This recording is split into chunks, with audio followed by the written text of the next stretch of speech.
2016 has just flown by. Oh my gosh. It's Yes. over already. Now, we talked a lot about the election, of course, but some people did some really good work this year, especially when it comes to the topic of climate change. Yeah, and not only are there resources all over the world that people are working on, but they're also working to get the younger generation involved in the whole process. Take a look.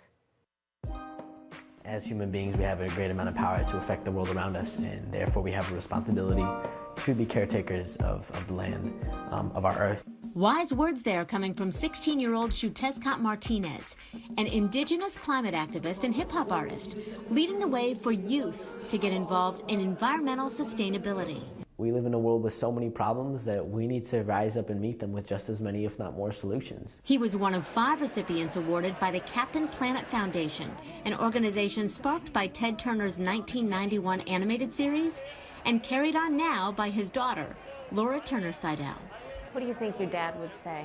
I mean, do you think that he really absorbs what he has birthed here in Captain Planet and the movement itself? This, for him, was one of his passions, making sure that children were part of they were educated and got it so that they would be part of the solution and not part of the problem. Xutezcatl is the youth director of Earth Guardians. It's a movement of more than 1,500 global members working to combat climate change. He started a petition for the rights of protesters at Standing Rock, who were fighting against the Dakota Access Pipeline. Not only do we have to cut our energy consumption, but change the way that we use it. So when we look at a pipeline, it's not just like, oh, let's stop this pipeline. We have to look at the other end. We're like, where are we going to go if we don't have pipelines? If we get rid of all the pipelines in our country, we do have to have another system to turn towards. In the United States, we do not need fossil fuels to sustain our economy. We do not need fossil fuel infrastructure projects to sustain jobs. We can do and create just as many solutions by transferring to a renewable energy infrastructure. His message was received by a star-studded crowd and echoed by other honorees, including actor Ian Somerhalder and Prince Charles. Accepting the award on behalf of Prince Charles was his sustainability advisor, British environmentalist Tony Juniper.